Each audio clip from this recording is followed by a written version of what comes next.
Olá, boa noite.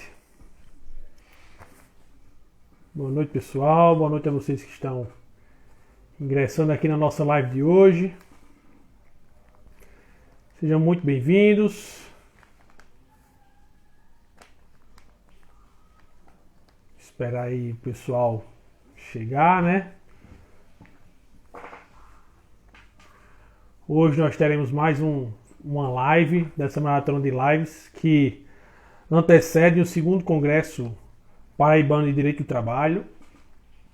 Hoje contaremos com a presença dos doutores Francisco de Assis e Sérgio Cabral, né, os juízes aqui do Tribunal Regional do Trabalho, nosso TRT.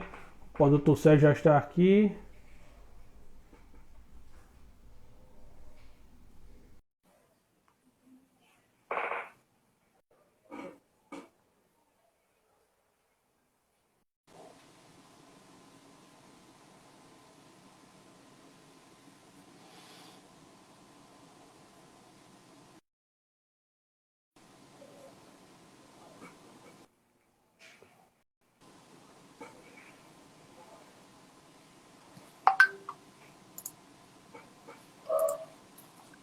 Olá, boa noite, doutor Sérgio Cabral.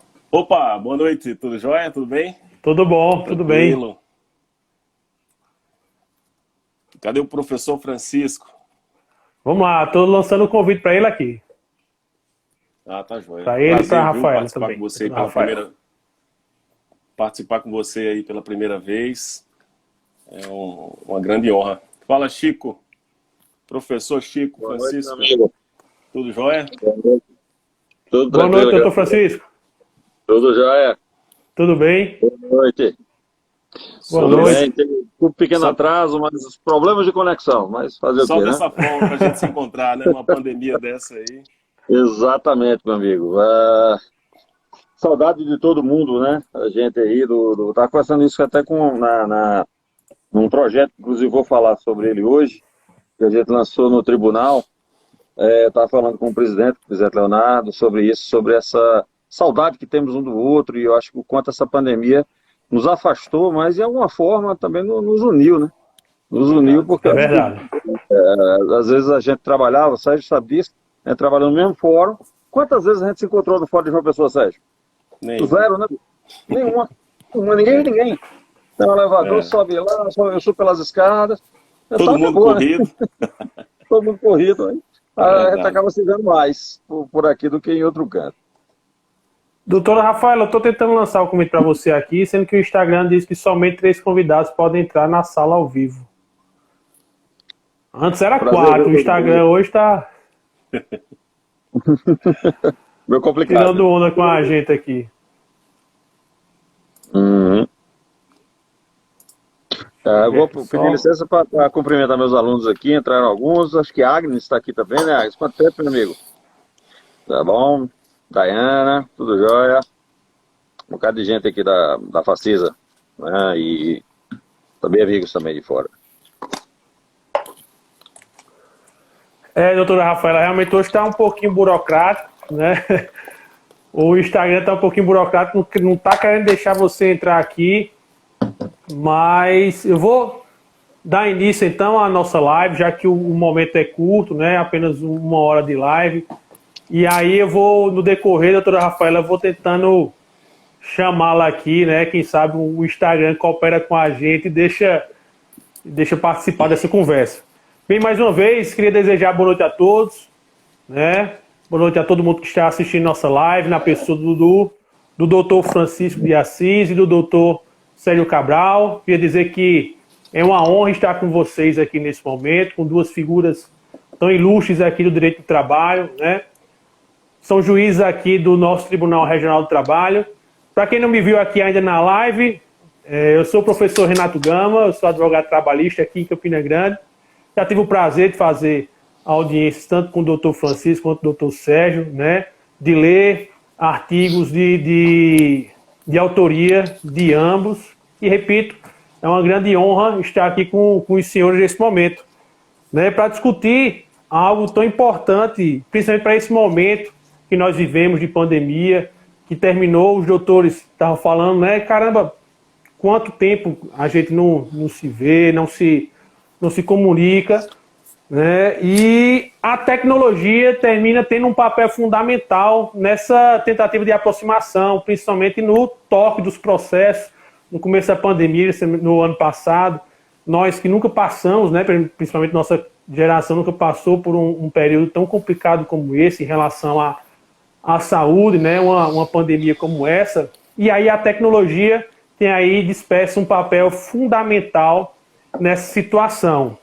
Essa live é a terceira live que antecede o segundo Congresso Paraibano de Direito do Trabalho, que terá como tema os desafios presentes e futuros. Como acabei de falar, estamos passando por um grande desafio, principalmente as audiências online continuam sendo um grande desafio para todos, advogados, juízes, partes, para todo mundo. E o Congresso vai acontecer no dia 21 e 22 de maio, e terão aí diversos temas, não só com essa parte processual, mas também com a parte de direito material também. Vou passar a palavra agora para os nossos convidados.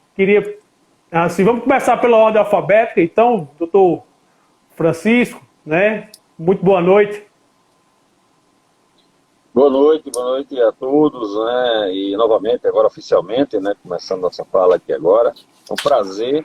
A Rafaela, infelizmente, aqui não tá participando aqui com a gente, mas agradeço mais o convite dela e seu também, né, doutor? E para participar, espero que seja produtivo, né? Temos uma companhia, não tem melhor, que é o doutor Sérgio, e a gente vai tentar discutir um pouco sobre esse tema que é tão atual, né? Então, esses temas são tão atuais, que fazem parte do nosso dia a dia, né, do trabalho, da justiça, do nós que fazemos a justiça do trabalho, que ajudamos a fazê-la. Estamos enfrentando nesse momento, estamos nos adaptando a essa realidade de encontros virtuais, de audiências virtuais. Né? E assim, como eu combinei com o Sérgio, e queria que você, inclusive, doutor, se eu quiser me interromper com alguma coisa que eu estiver falando aqui, certo? Alguém quiser fazer a pergunta, pode me fazer alguma pergunta e me encaminhar, né? E enquanto eu falo aqui, prometo ser rápido, né? Porque, vamos lá, vivemos agora essa época de lives e de comunicações, encontros desse tipo tem suas vantagens, como discutimos há pouco, não é verdade? Mas tem muitas desvantagens. Uma delas é o cansaço. Né? Meus alunos que estão aqui, e não só eles que estão aqui, mas alunos de Sérgio que também são da Facisa e da UEPB, sabem o quanto as aulas online, esses encontros online, são extremamente complicados, cansativos. E eu garanto a vocês, alunos, se é cansativo para vocês, imagina para a gente, que tem que estar falando. Vocês estão escutando, vocês estão tomando um café, estão deitados, às vezes até olhando o Big Brother, aí, sei lá, fazendo... Às vezes assiste a aula depois, né? A aula fica gravada, depois quando der paciência assiste, a gente tem que estar lá no horário, né?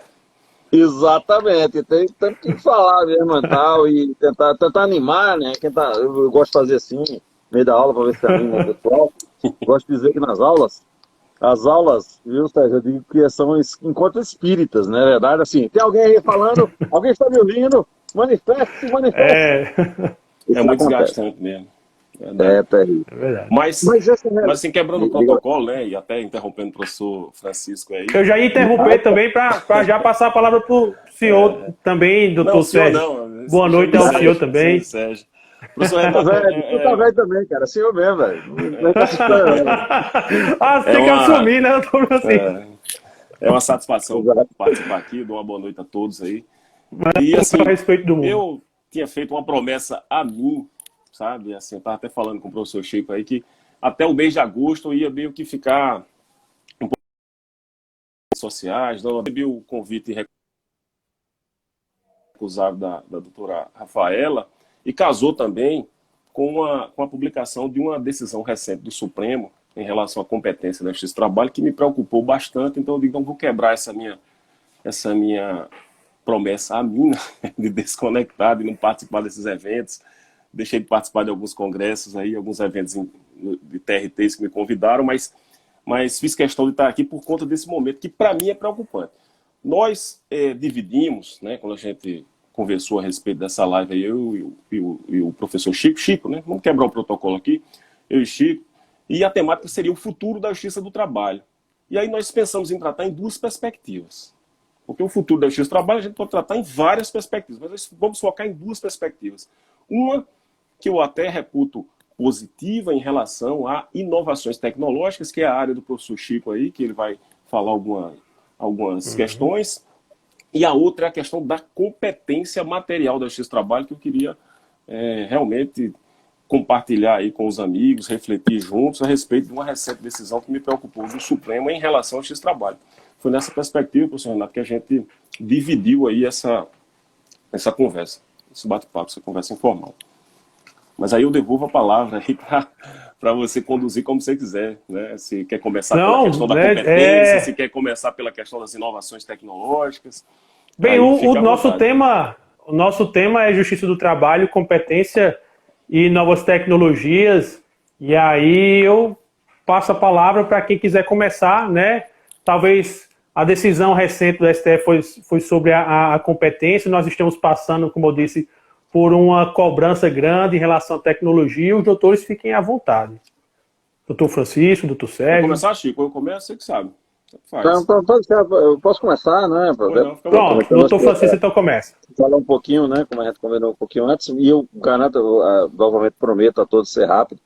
E quando eu falei dessa questão de dar aula através de meios telemáticos, eu puxo essa realidade para a realidade hoje, nessas inovações tecnológicas, para o universo da justiça do trabalho, das audiências online. É isso, eu vou focar basicamente a minha rápida fala sobre isso. Não é sobre, não especificamente a audiência, mas as mudanças que a tecnologia está impondo no nosso dia a dia, as inovações tecnológicas, melhor dizendo, estão impondo no nosso dia a dia da justiça do trabalho. Nós temos hoje algo que veio para ficar. Eu vi uma palestra, confesso que não lembro o nome do professor italiano, da Universidade de Bergamo. Ele dizia o seguinte, que a percepção que nós estamos agora, no ano de 2026, esqueça, olha o calendário, esqueça 2021, vivemos hoje 2026. Por quê? Em que aspecto ele disse isso? Porque a tecnologia avançou em um ano, desde o início da pandemia, 6 anos. Então, a realidade das relações tecnologia-pessoas, tecnologia, relações de trabalho, tecnologias, vida, está 6 anos na frente. Então, não vivemos mais 2021, hoje vivemos 2026. E essa realidade veio aí focando, claro, vindo desse universo mais amplo, mas mergulhando agora no processo do trabalho, nas inovações trazidas pela tecnologia de forma muito mais rápida do que viriam antes. Vamos mergulhar agora nessa parte do que veio para ficar. A audiência telepresencial, que talvez só viesse em 2026, segundo essa pesquisa, veio para ficar agora, 2021, ela não vai acabar. Não estou dizendo que vai continuar esse modelo. Vamos falar agora como é que está agora. Não obstante, audiências inaugurais, que o doutor Sérgio também, o doutor Renato também sabe tão bem, gente, para quem não é aluno ainda e está nos vendo aqui agora, a audiência inaugural nada mais é do que aquela pequena audiência onde recebe-se oficialmente a contestação e se propõe um acordo. Não tem acordo, o juiz marca uma instrução de testemunho lá na frente. Pois muito bem, não há razão para esse tipo de audiência voltar a ser presencial. Para quê? Se eu posso fazê-lo, o advogado não precisa se deslocar, a parte não precisa se deslocar, a empresa não precisa, entre aspas, perder aquele funcionário, aquele preposto, durante aquele período, para se deslocar ao fórum, aguardar a audiência. Perdão. Isso não existe, agora vai ser online. Então essa é a realidade que viveu esses impactos, veio agora para ficar. Temos hoje, quem atua na justiça do trabalho sabe que o nosso grande problema aí com outro tipo de audiência, que é a audiência de instrução, onde temos de ouvir testemunhas e ouvir as partes, e onde o isolamento de quem ainda não prestou depoimento é legal, a exigência da lei, para que não haja uma mácula a veracidade daquele depoimento, para que não seja direcionado aquele depoimento para contradizer ou alguma coisa. Isso fica extremamente prejudicado. fica prejudicado. Por quê? Porque se eu estou na mesma sala de audiência, com as partes e com a testemunha, eu vejo que ela está entrando, eu vejo que quem prestou depoimento está sentado, eu sei que aquela pessoa está isolada. Não obstante, por outro lado, nesse tipo de audiência, não.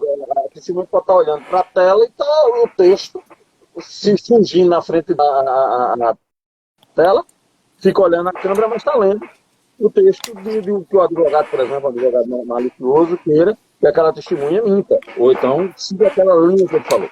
Então nós temos esse problema hoje, que a tecnologia vai resolver. Eu não tenho dúvidas, não tenho dúvidas que de alguma forma a legislação vai regulamentar isso melhor, como por exemplo exigir que a testemunha fique em outro ambiente, em outro prédio do que o advogado ou a parte. Isso vai vir de alguma forma, ou a câmera, vai ser obrigatório uma câmera de 180 graus, onde se mostre tudo o que está fazendo, de alguma forma, aquelas câmeras que você veja que não se está, de forma alguma, isso já existe, claro que existe, certo? Que não se está, de forma alguma, atrapalhando a questão do isolamento da testemunha. Mas isso é só um aspecto verdadeiro, mais palpável, principalmente para quem é aluno, que é a audiência, como se vai fazer, como se vai continuar a se fazer audiência daqui para frente, nesse universo tecnológico, mas não é uma única coisa. Nós temos os impactos da tecnologia, principalmente na fase de execução. Na fase de execução trabalhista hoje, nós temos, não só trabalhista, mas em outras áreas também, do direito, mas posso falar do meu quintal. Hoje em dia nós temos uma execução quase que 100% virtual, tá certo? Nós conseguimos, através de pesquisas no CCS, que é um antigo Bacenjude, mais uma pesquisa junto à Receita Federal atrás de patrimônio. O Cisbajude, né? O Cisbajude agora. Nós temos, isso é só o mais usado, mas nós temos vários outros equipamentos. Nós temos com o Detran para ver se aquela pessoa, se o executado tem ou não um carro em seu nome. Nós podemos bloquear uma eventual venda daquele veículo através de um mero comando. Então, isso é o impacto. Ou esses são impactos que já estão consolidados na Justiça do Trabalho hoje. O processo do trabalho não é mais o que eu estudei na faculdade, que o doutor Sérgio estudou na faculdade, que o doutor Renato estudou na faculdade, certo? É outro. Nós hoje temos uma outra realidade. Nós temos a realidade do CPC, que a questão da citação da parte. Eu fui à Justiça durante vários anos, com todo orgulho, e assim, eu lembro da dificuldade que tinha quando o réu estava se escondendo. Agora não, agora você já tem a obrigação do CPC de empresas de médio e grande porte ter e-mail para você citar aquela pessoa. Outra coisa, outro facilitador, e a jurisprudência tem aceito, é a notificação pelo WhatsApp. O WhatsApp. Ou seja, eu mando uma mensagem, descubro o telefone daquela pessoa, muitas vezes a outra parte me dá o telefone, eu mando uma mensagem, está cientificado por isso, a justiça cientifica que fez aquilo, e acabou. A justiça está em casa, vendo o Big Brother, parou um pouquinho, mandou a mensagem para a parte. Então, tem que ser o Big Brother 24 horas, né? Porque senão a tarde não tem, o ato vai ser nulo. Mas, enfim, você tem esses impactos tecnológicos que demanda atenção de todos, que já fazemos o universo trabalhista, mas para vocês, alunos, doutora Daniela, prazer revê-la por aqui, né, doutora? Certo? A doutora está dizendo aqui que está recebendo várias notificações dessa forma pelo WhatsApp, quer dizer, uma realidade que hoje veio para ficar. Então, para concluir rapidamente, me prometi, né, ser rápido, até para deixar o Sérgio falar, o mundo mudou, o processo mudou. Nós temos de mudar o mundo. Os impactos da tecnologia hoje, advindos da pandemia, fizeram com que a gente avançasse enormemente no tempo. E hoje nós temos, eu repito, um processo completamente diferente do que está mesmo na lei. O que a gente eu não diria diferente está na lei, exagerei aqui, mas assim, a lógica da lei, que é a lógica do papel antiga, não estou dizendo que não está prevendo o processo eletrônico, mas a lógica é do físico, quando nós estamos hoje entrando na lógica do virtual. Tudo é virtual. Audiência, citação, execução, a própria justiça. Nós estamos, inclusive, escutei, estava conversando semana passada com o doutor Paulo Henrique e com o desembargador Eduardo, sobre o que é que a gente vai fazer com os fóruns trabalhistas daqui a 10 anos. Que a tendência é que sejam meros locais.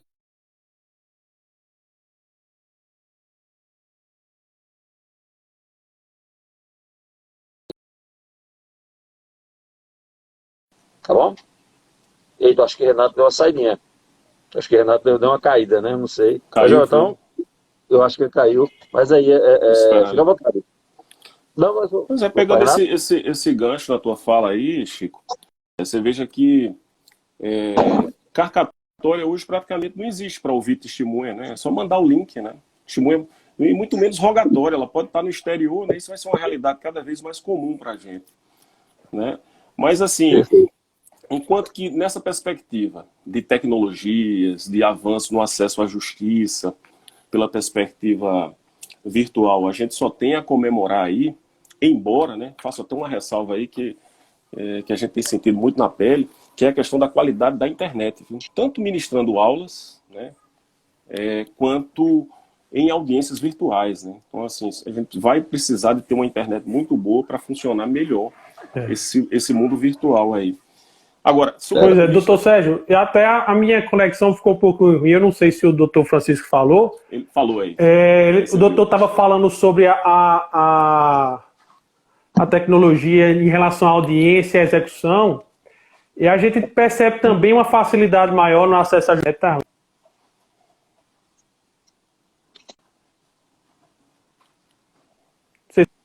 A internet tá complicado hoje, de novo.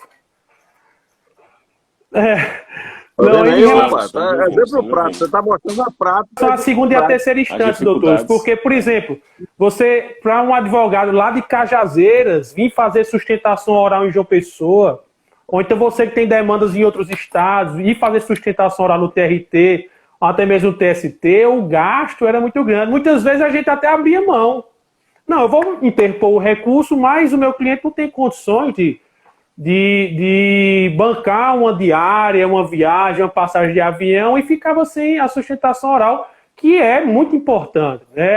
Alguns processos precisam de nuances, precisam ser chamada a atenção ali para alguns pontos, que muitas vezes não consegue ser traduzido no recurso, e, ao meu ver, melhorou o acesso à justiça, ao acesso de jurisdição, tirou um pouco dessa inafastabilidade que alguns advogados mais distantes dos tribunais terminavam perdendo, né, tendo que gastar, às vezes, contratar um outro advogado, terceirizar para o serviço da sustentação oral, e via online.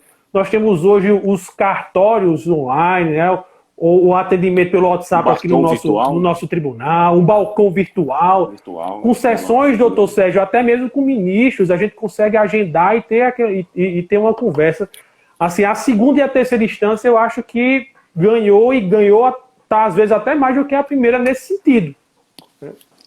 Pois é, aí, nessa perspectiva aí é só comemorar, mas com relação ao restante, com o direito material do trabalho e com relação à questão da competência, eu acho que nós estamos num momento preocupante, sabe? Principalmente por conta do Supremo. Eu vou focar só aqui na questão do Supremo. O Supremo e o direito do trabalho. Vou citar 2 exemplos que confirmam que nos últimos 10 anos a atuação do Supremo, dependendo da análise, né, de cada um, porque é bem subjetivo isso, ela foi pior até do que a atuação do legislador com relação à reforma trabalhista. Por exemplo, o próprio Supremo validou a terceirização na atividade fim. Isso vai de encontro a tudo que foi construído ao longo de mais de 100 anos de direito do trabalho. O princípio da proteção do trabalhador ele só existe na teoria.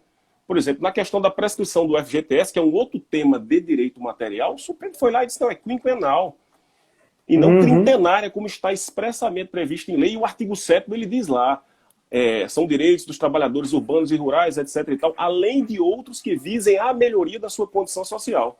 Então, assim, a gente consegue elencar no plano do direito material pelo menos uns 10, 12 temas que a atuação do Supremo foi terrível para o direito do trabalho, que tem como princípio basilar o princípio da proteção do trabalhador. E veja, não estamos tratando aqui, quando a gente fala no plano do direito material, de uma concessão, de uma benesse, não. Nós estamos falando de cidadania, né? Porque o trabalho é a realização da pessoa humana, né? Então, nesse aspecto do direito material, o Supremo vem mostrando aí um preconceito com o direito do trabalho muito grande. E na questão da competência, pior ainda, sabe? Existe um autor norte-americano chamado Ronald Dworkin, que ele diz assim, no processo de interpretação do direito, principalmente as cortes constitucionais, porque ele tem em mira a Suprema Corte Americana, a interpretação ela deve funcionar como se o direito fosse uma novela que é construída em capítulos, né? É a metáfora que ele fala do romance em cadeia, de modo que o capítulo 3º ele tem que ser coerente com o capítulo 2º e assim sucessivamente. E aquilo que foi construído, né, ao longo da história, em termos de coerência, não pode ser desprezado num julgamento do tribunal. E não foi isso que a gente viu no Supremo em termos de competência. Por quê? Porque até a reforma do Judiciário, a emenda constitucional 45, a gente tinha um conceito fechado para a competência base da Justiça do Trabalho, porque ele dizia assim, compete a Justiça do Trabalho processar e julgar os litígios envolvidos entre trabalhadores e empregadores. E aí segue, né? Inclusive abrangido os entes de direito público, etc e tal, mas trabalhadores e empregadores. Ora, se eu tenho um empregador nesse vínculo jurídico é porque está fechado em relação de emprego. Essa era a redação originária. Aí veio o legislador constitucional e mudou para ações oriundas da relação de trabalho. O que é que o Supremo fez ao longo desses anos aí? E não é ainda a decisão que eu quero comentar que me preocupa. O Supremo disse que relação de trabalho praticamente é sinônimo de relação de emprego. Porque ele excluiu o representante comercial, ele excluiu os autônomos. Quer dizer, mudou para ficar como está, sabe? Ele tirou, a gente cita vários casos aqui, tirou a competência da Justiça do Trabalho para executar contribuições previdenciárias do período contratual, isso aí, embora com a ajuda do TST, o próprio TST vinha afastando essa competência. Tirou agora, recentemente, a competência da Justiça do Trabalho para julgar questões envolvendo concurso público de empresas públicas e sociedades da economia mista, quando o artigo 173 da Constituição, parágrafo 1º, ele diz que o regime jurídico lá é seletista. Ele é seletista na sua integralidade, ainda que na administração direta, indireta, ele seja híbrido ali. Tirou na questão da greve envolvendo a administração pública, seja ela direta ou indireta, o Supremo tem precedentes dizendo que a competência é da justiça comum. Tirou na questão dos fundos de pensão. Com relação aos servidores, a partir da ADIM 3395, as interpretações foram as mais restritivas contra a Justiça do Trabalho. Tirou competência histórica da Justiça do Trabalho de julgar contrato nulo. Aquelas contratações que a gente vê muito em município aí, que nomeia qualquer função, que todos os trabalhos são relevantes, todo mundo que está aqui está me entendendo, mas para contratar sem concurso público teria que ser cargo-comissão, né? Que é cargo em direção, chefia e assessoramento, e havia muita burla disso, né? Quando mudava o gestor, e a Justiça do Trabalho sempre julgou esses casos, aplicando a súmula 363 lá do TST, e o Supremo afastou, disse que a Justiça do Trabalho não tem competência para julgar os temporários, não é possível existir relação de trabalho entre uma pessoa física e a fazenda pública, o vínculo é sempre de direito administrativo, e por aí vai, sabe? Assim, foi reduzindo as competências da Justiça do Trabalho a ponto que estava praticamente se consolidando que a Justiça do Trabalho seria a Justiça do Trabalho subordinado. Até aí, tudo bem, porque há uma linha ideológica dentro da Justiça do Trabalho que acha que a gente deve focar nisso mesmo, ser a Justiça do Trabalho subordinado. Onde houver subordinação, haveria ali o direito do trabalho e haveria necessidade de uma justiça especializada para resolver esse tipo de conflito. E aí a questão da subordinação é um conceito cultural, histórico-cultural, a gente tem visto, inclusive, no mundo, não é aqui no Brasil, não, nós estamos até um pouquinho atrás, reconhecendo, em alguns casos, vínculo de trabalhadores de aplicativos, porque o professor Chico aí é especialista nesse tema, tem livro e tudo, novas tecnologias controlam, né? Exerce um controle muito forte sobre o trabalhador, e Espanha, Reino Unido, o estado da Califórnia, nos Estados Unidos, reconhecendo direitos trabalhistas, dando dignidade a esses trabalhadores. Então, onde existir controle, vai ter direito do trabalho e vai ter jurisdição trabalhista, seja ela especializada ou não. Tudo bem, mas aí me vem essa decisão aqui da ministra Carmen Lúcia, agora do dia 23 de março de 2021, na reclamação 46.356 do Rio Grande do Sul, envolvendo o transporte rodoviário de cargas. Eu vou ler só um trechinho da decisão. As relações envolvendo a incidência da Lei 11.442 de 2007 possuem natureza jurídica comercial, motivo pelo qual devem ser analisadas pela Justiça Comum e não pela Justiça do Trabalho. Aí veja aqui, ó, ainda que em discussão a alegação de fraude da legislação trabalhista. Quer dizer, o cara alega a competência, historicamente, por isso que eu lembrei do Ronald Dworkin, a gente não pode desprezar conceitos passados. Eu não posso chegar agora, em termos de hermenêutica, e dizer que isso aqui é um copo e não um lápis. Porque ao longo da história nós atribuímos sentido no sentido de que isso aqui é um lápis. Então o Supremo chega, primeiro que ele chega nessa questão da relação de trabalho e relação de emprego. Ele tratou como se fosse igual. Quando no direito do trabalho, faz mais de 100 anos que a relação de trabalho é o gênero, a relação de emprego é a espécie. Né? E aí agora ele inverte uma lógica. Porque na lógica de definição de competência, primeiro eu vejo qual é a competência da justiça especializada. Historicamente, sempre foi da competência da Justiça do Trabalho, a partir do pedido e da causa de pedir aduzidos na petição inicial, definir se há ou não relação de emprego ali. Sabe? Mesmo que seja a Justiça do Trabalho subordinado, se lá se reconhece que o trabalho é autônomo, se julga improcedente a demanda. Mas a competência é da Justiça do Trabalho e não o inverso.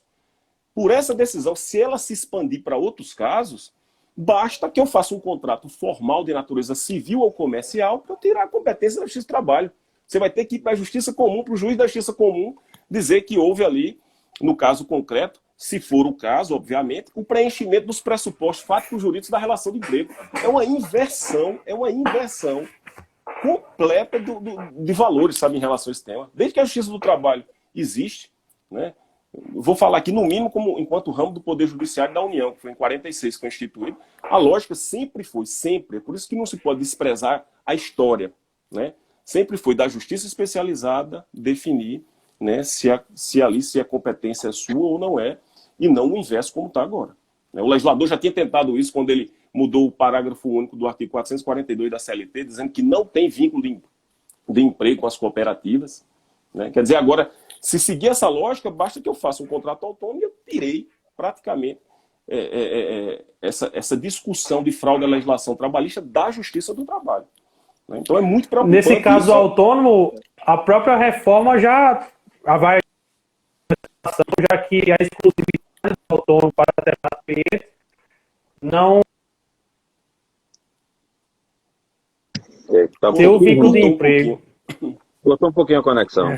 Cortou um pouquinho. Estava dizendo que a própria reforma trabalhista termina ajudando em relação ao autônomo nessa situação, a partir do momento que trouxe, onde a exclusividade do autônomo não é ponto fundamental para reconhecimento do vínculo empregatício. Pois é. Exato. Se você me permite, só um adendozinho com relação às novas tecnologias, né, a evolução do conceito de subordinação. Não há, como o Sérgio muito bem falou aqui agora, nós somos o ramo especializado para analisar isso. Certo? Nós não podemos, como nenhuma plataforma, a gig economy, que é essa economia compartilhada, supostamente compartilhada, não tudo é de Bauman, né? Zygmunt Bauman. Nenhuma plataforma vai firmar contrato com ninguém dizendo que aquela pessoa é empregada. E a gente aqui tem que analisar. Eu defendo que há um vínculo de emprego, mas ok, Sérgio talvez não siga esse entendimento, mas nós é que temos de discutir isso. Vivemos, do mesmo jeito da minha fala no início, vivemos novos tempos onde a tecnologia impactou tudo, inclusive nas relações de emprego. Se analisarmos mais da metade, eu estou falando empiricamente, eu estou dizendo aqui, dos tipos de relação de emprego que existem hoje em dia, sob o prisma clássico do que é uma subordinação, essas relações de emprego, que hoje reconhecemos como de emprego, não o serão. O teletrabalho, por exemplo, vários. Eu sou empregado teletrabalhador da Unifacisa, sou professor da Unifacisa, e hoje eu faço teletrabalho. E como é que eu não sou subordinado? Certo? Mas eu não estou em casa, eu não estou lá, o patrão não está em cima fiscalizando meu trabalho, tá bom? Mas sou empregado, sim. Porque Mas, olha, o grau de subordinação ele acaba diminuindo com o uso da tecnologia, que é o caso do motorista, de Uber, do entregador, do iFood. São pessoas que são subordinadas, mas sob um novo prisma. exato. Então, assim, mesmo que você não ache que seja empregado, eu não consigo ver outro fórum judicial mais apropriado para se discutir isso do que a Justiça do Trabalho. Só que com essa decisão da ministra, como o Sérgio brilhantemente falou aqui agora, sequer a gente vai poder discutir isso. Vai ter que fazer isso. Você veja, Chico, se seguir essa lógica aí, vai haver uma fuga da Justiça do Trabalho muito grande e a Justiça do Trabalho vai ficar restrita, lógico, se a gente seguir as últimas consequências desse raciocínio, se o Supremo seguir ainda com essa linha preconceituosa em relação à Justiça do Trabalho. Porque a gente não tem tempo de mostrar ponto a ponto o raciocínio que eles desenvolvem, que não é o que foi construído ao longo de 100 anos aí de justiça, de jurisdição trabalhista, vamos dizer assim, e de direito do trabalho, vamos dizer assim. Ficaria restrito a julgar casos em que há contrato registrado em carteira de trabalho. Porque se eu tenho um outro contrato formal, de natureza civil ou comercial, a lógica é que é da justiça comum julgar por esse raciocínio. Porque só o transporte rodoviário de carga já vão expandir para outras relações. Se não houver uma denúncia acadêmica, se não houver aquilo que eu acho que é o mais relevante nesse momento, que seria um diálogo interinstitucional entre as instituições interessadas, a ANAMATRA, a ANPT, a própria OAB, a Associação dos Advogados Trabalhistas, a AMB, a Associação de Juízes para a Democracia, enfim, instituições interessadas para dialogar, para tentar colocar, no meu modo de ver, né, porque isso é muito subjetivo também, não estou dando só a minha opinião aqui, as coisas no devido processo legal. Senão vai haver um esvaziamento gigantesco da Justiça do Trabalho, a ponto de ficar a gente analisando, se tem contrato, carteira de trabalho registrado, reconhecido, tem, então é Justiça do Trabalho. Não, é contrato formal, é empresarial, é da Justiça Comum. Né? E assim, ser julgado pela Justiça Comum não é demérito, não é isso, né? Porque a Justiça do Trabalho, e quem diz isso é o CNJ, ela é a mais eficiente de todas, é a mais rápida. Né? Inclusive agora com a diminuição de processos por conta da reforma trabalhista, ela está mais eficiente ainda. Né? E os créditos que a gente tutela lá, na maioria dos processos, são créditos alimentares. Então a gente percebe que o legislador, veja, por incrível que pareça, porque o Congresso Nacional, no geral, né, na minha opinião, representa ali, se você pegar os 513 deputados, os 81 senadores, interesses do mercado, no geral. Sabe? Eu não tenho nenhum receio de dizer isso. E o Congresso, lá naquela época da reforma do Judiciário, teve o intuito de ampliar a Justiça do Trabalho, ampliar a área de atuação da Justiça do Trabalho. Aí vem o Supremo, né, interpretando e desprezando anos de construção histórica, confundindo o básico. Eu só vou ficar no básico aqui. Relação de trabalho e relação de emprego. Confundindo o básico, eles restringem a atuação da Justiça do Trabalho. Né? A ponto de voltar para ser o que era antes. Julgar litígios decorrentes de relação de emprego, oriundos de relação de emprego. Olha, a questão de acidente de trabalho, o Chico sabe, como eu, professor Renato também, de acidente de trabalho só vê porque houve um trabalho lá, né, um diálogo lá interinstitucional, de bastidor no Supremo, que abriu os olhos de alguns ministros e reconheceram a competência desse trabalho. Senão, esses processos de doença, acidente de trabalho, contra o empregador, ainda estavam na Justiça Comum. Estava sinalizando a jurisprudência nesse sentido. Então, eu acho, sabe, que é urgente esse trabalho em relação a esse desenho que está sendo feito aí em relação à restrição da Justiça do Trabalho. Não sei se vocês concordam comigo em relação a isso. Concordo plenamente. Eu concordo plenamente, doutor Sérgio.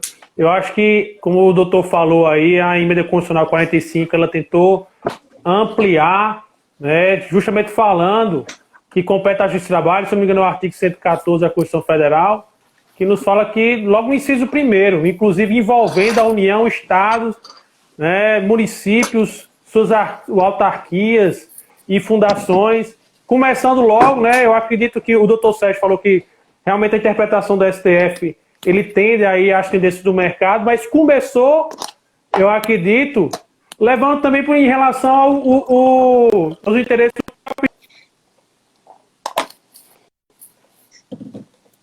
Cortou um pouquinho. Cortou um pouquinho. Cortou um pouquinho aí. É.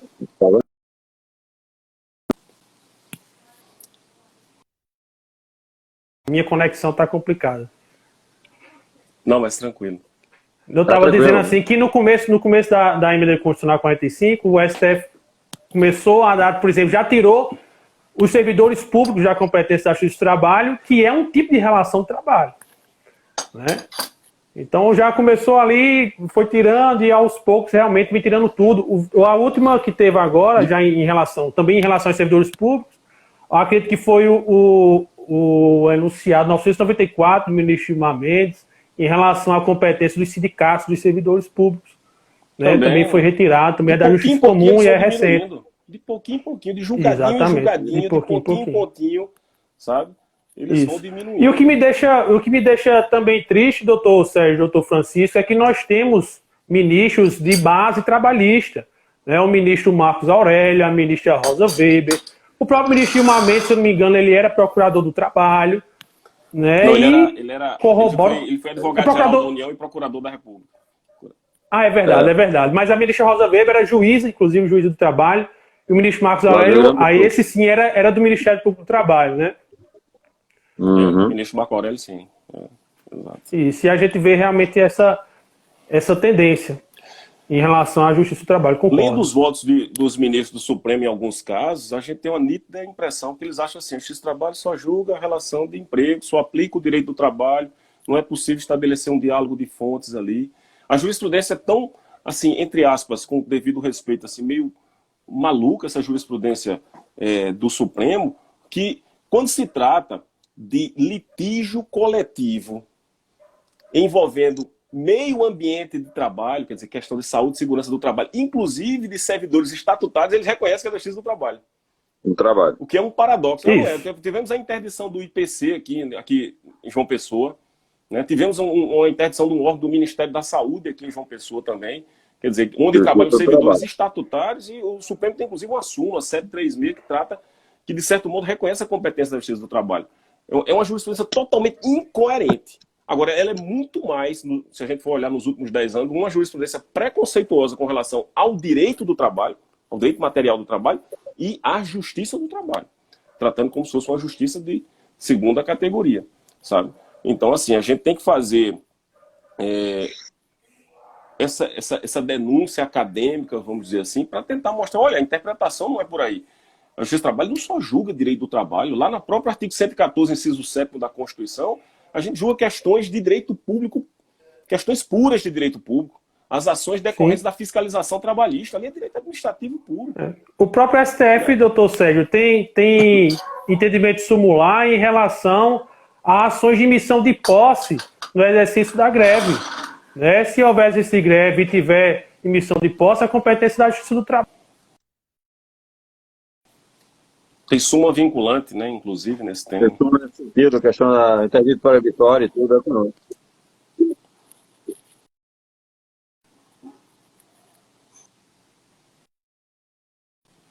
Opa, caiu um pouquinho aqui. Cortou um pouquinho aí a internet. Mas é isso, sabe? Eu acho... Não tem problema. Eu acho preocupante. Daí eu acho que ela é do trabalho, sabe? E nós temos uma estrutura tão boa, sabe?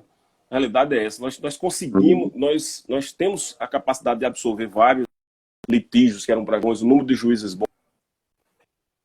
bons, adequados. Mas o Supremo tem realmente diminuído, e muitas vezes ao arrepio da interpretação básica de institutos, como esse básico em relação de trabalho e relação de emprego, e ao arrepio de texto constitucional claro, né? Quando ele diz lá, por exemplo, que a administração pública indireta rege-se pela legislação trabalhista em relação aos seus servidores, né? Os empregados públicos, aí tira de concurso público, já tem um julgado lá em relação à dispensa, um julgado isolado, que não viu ainda, porque para mim precedente só é quando é um julgado da maioria da Corte Suprema, dizendo que a dispensa de um funcionário público é um ato de direito público, portanto não seria da Justiça do Trabalho. Veja que maluquice, a gente julga tudo, né? Ali menos concurso, né? Menos a dispensa, quer dizer, não existe isso, sabe? Incoerência fenomenal. Exatamente. É isso, parece que é a perda da centralidade do trabalho. Muito se escreveu sobre a centralidade do trabalho, né? Porque o trabalho é fundamental enquanto cidadania e enquanto levante para a sociedade.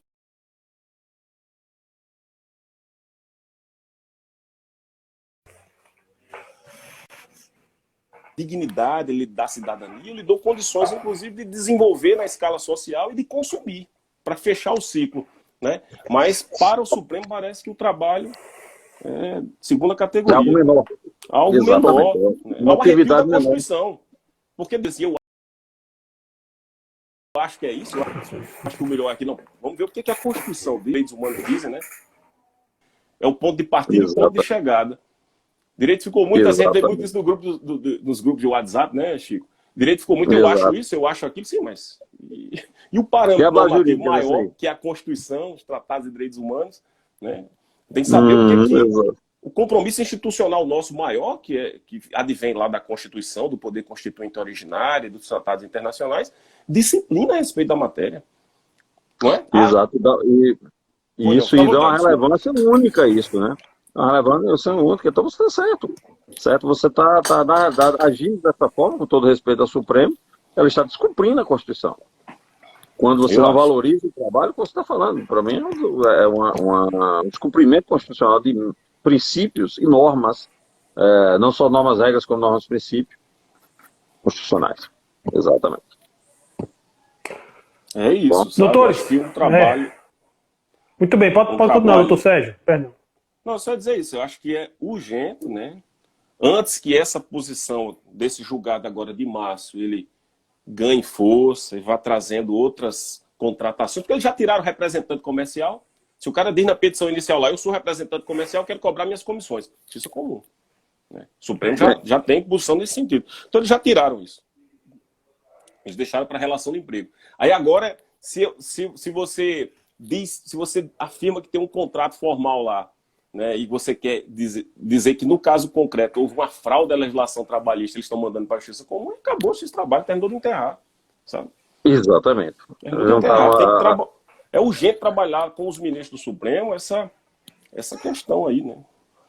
E eu sinceramente, desculpa, eu tô atropelando vocês aí, né? Porque a minha revolta é tão grande que eu, com esse tema, que eu não consigo parar de falar sobre isso. E veja, aí o ministro Marco Aurélio, que como o professor Renato falou, é um oriundo da Justiça do Trabalho, né, e tal, vai se aposentar agora, vai vir um outro, provavelmente vai vir um outro que atua mais na Justiça Estadual e na Justiça Federal, que vai ter uma visão, né, provavelmente, né, não sou Nostradamus aqui não, mas provavelmente vai continuar com essa visão preconceituosa em relação à Justiça do Trabalho, e a tendência de ampliar isso, quer dizer, é preocupante.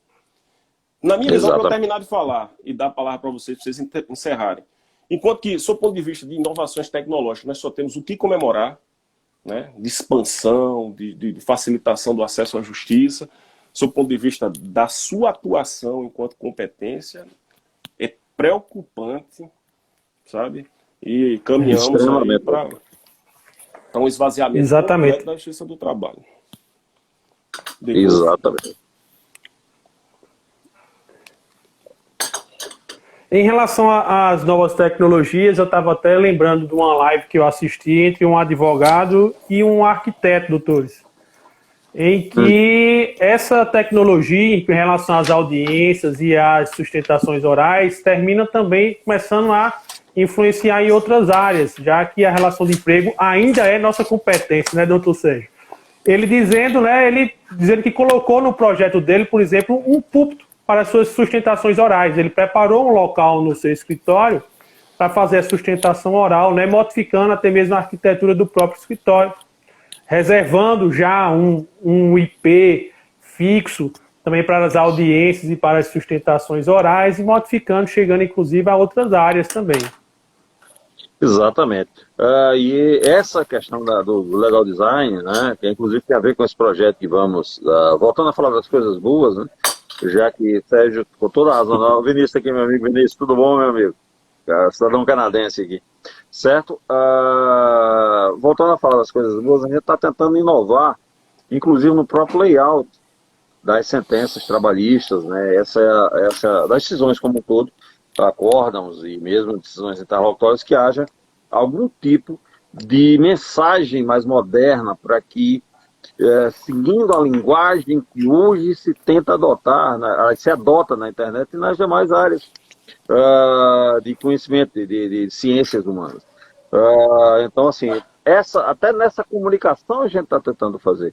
E aí, pegando seu gancho aqui, Renato, você citou, doutor Renato, a questão dessa mudança de layout nesse escritório de advocacia, temos que isso é algo irreversível, certo? A diminuição desses escritórios, não é necessário eu ter um andar inteiro para juntar nesse andar 50 advogados, se eu posso ter 50 advogados trabalhando em casa, certo?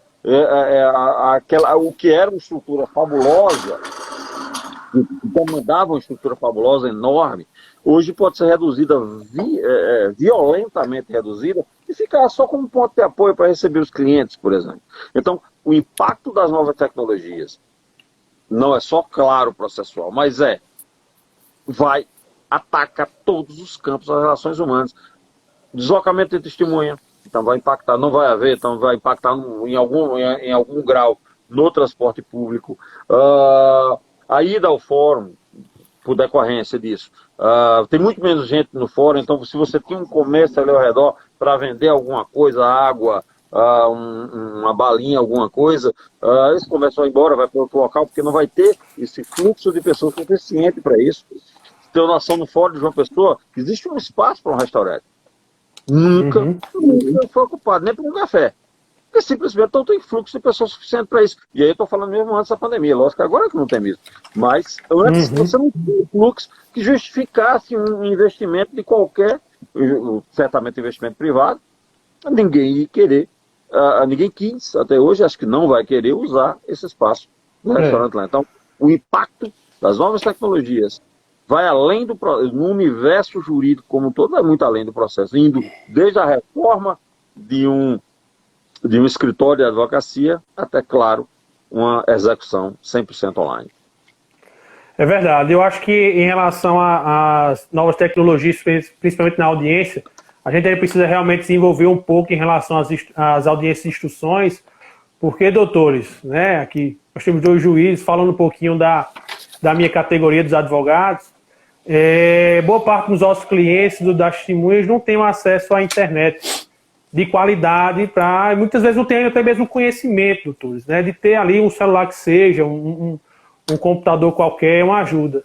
E durante essa pandemia, ficou complicado para os advogados, não só, né, eu não estou nem falando em relação ao isolamento da testemunha, para não ouvir a palavra dos depoentes das demais testemunhas, mas isso terminou, claro, para os colegas que não têm tanta responsabilidade, terminou, como é que se diz, juntando pessoas dentro do escritório. Eu vejo colegas fazendo audiência lado a lado aqui, cara a cara com a testemunha, né, com os seus clientes.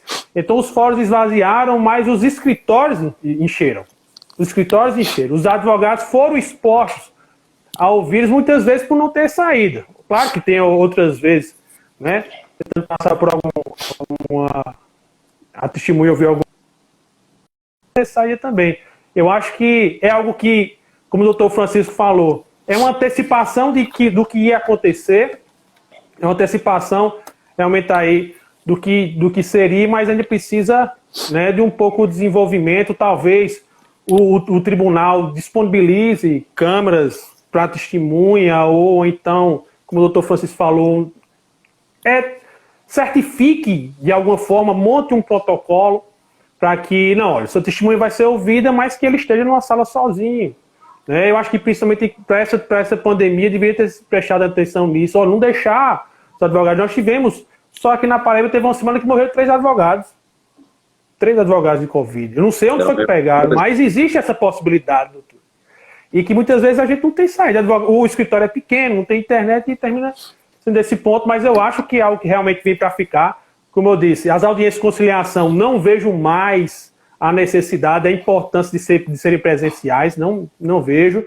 Claro que aquele juiz, eu percebo que o doutor Francisco, ele gosta de fazer audiência inaugural de conciliação, mas a grande maioria faz audiência una, então não sei como é que vai ficar, mas os acordos realizados antes da audiência, né, já que na justiça do trabalho é permitido fechar acordo em qualquer época do processo, eu acho que esses podem ser fechados também de forma online, não precisa ir lá, né? Muitas vezes a gente fechava um acordo antes, vamos lá na porta do juiz para ver se ele coloca a gente na pauta aqui e organiza. Eu acho que com balcão online isso pode ser realizado. E a segunda instância, doutores, o acesso dos advogados do interior.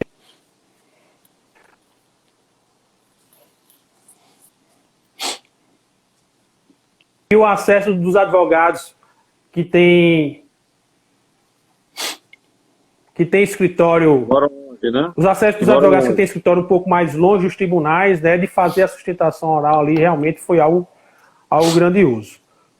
Doutores, vocês querem falar mais alguma coisa? Querem se despedir do pessoal? Nós estamos chegando aí próximo a 1 hora de live. Eu só quero renovar meus agradecimentos. Renovar meus agradecimentos aí, né? Pela oportunidade. Doutor Sérgio. Oi. Pode falar, o senhor. Sim, não. Bem breve, só renovar meus agradecimentos mesmo aí, mandar um abração para todo mundo que está assistindo a gente aí. Doutor Francisco. Faço minhas palavras de Sérgio, faço minhas, elas, e fico sempre à disposição. Né? É um prazer participar e que bom rever o Sérgio aqui, online, que seja online. E eu sou também, doutor Renato, e todos que assistiram, só agradecer o convite novamente. E desejar sucesso no Congresso também, né, Chico? O pessoal que vai participar do Congresso, né? Sucesso. Com certeza. É um evento importante aí do calendário cultural do nosso já estado. está virando tradição, né? Tradição, é o segundo, o primeiro foi muito bom. E, bom, vamos lá, vamos, espero que continue mesmo. Cheguemos ao 10º, 20º e tudo aí, por aí vai. Pois é, eu gostaria também de agradecer tanto ao doutor Sérgio quanto ao doutor Francisco pela presença. Pedir desculpa se a conexão atrapalhou de alguma forma. Né? A gente sabe que quando chove não fica do mesmo jeito. E agradecer, dizer que foi uma honra, foi uma oportunidade de muito aprendizado, ouvir duas grandes figuras de direito do trabalho, né? E aproveitar o gancho que os professores deram e convidar todos vocês para o 2º Congresso Paraibano de Direito do Trabalho, que vai ocorrer de forma online nos dias 21 e 22 de maio, ok? Então, um grande abraço a todos, uma ótima noite e até o dia do Congresso. Até logo, um abraço. Se Deus quiser. Até mais, gente. Tchau.